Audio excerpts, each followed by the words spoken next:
Hi guys, so today in this video we are going to discuss why and how the barbell hip thrust is an underrated squat accessory exercise, how you can implement them into your workout, and how the benefits of them will improve your squat performance.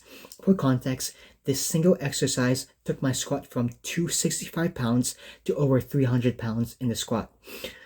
And let me explain to you on why it's such a game changer for improving your squat performance in the weight room.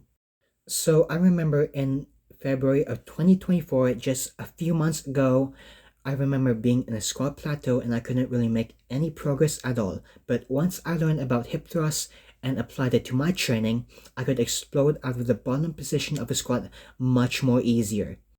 So first of all, what is a hip thrust? A hip thrust is a compound movement which primarily targets the glutes, but also works the hamstrings and core as a secondary.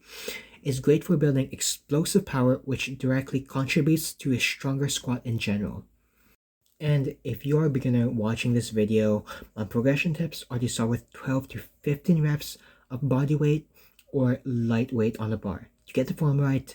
And after a couple of weeks, your glutes should be stronger. And don't forget to go heavy, as they are powerful muscles. Like, you can add like 10-pound plates on each side on after like each week. That is, if you're a beginner, you can progress that much faster. So don't afraid to add more weight and test your limits. So try to avoid common mistakes such as overextending your lower back at the top of the movement and focus on moving your hips instead of your spine.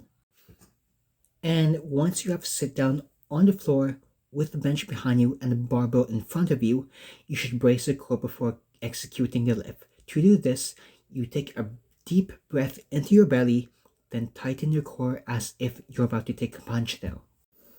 Then after that, you make sure your feet are the right distance away from your body.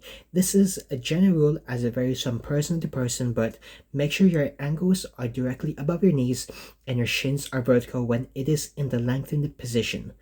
It is mostly about trial and error to find what works for you to engage your glutes effectively and as a result, build a stronger squat. To engage them more, you might need to address several factors such as if you feel tension in your quads, your feet might be too close to each other and you should move them farther away. And vice versa, if you feel strain in your hamstrings, they might be too far and you should move them closer to each other.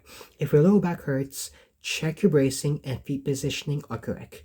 So in general, make sure your legs are parallel to each other and you should be feeling your glutes when executing the hip thrust. Now remember that the hip thrust only works if you actually do them in the gym. So remember this and do this right now. Take out a physical piece of paper or a scrap piece of paper like this one and write this down. I will do 3 sets of barbell hip thrusts after the squat.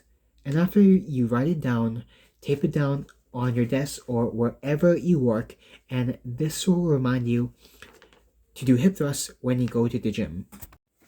So yeah, that's the end of this video. If you have any questions or concerns about hip thrusts, don't be afraid to leave a comment below this video and I'll see you in the next one.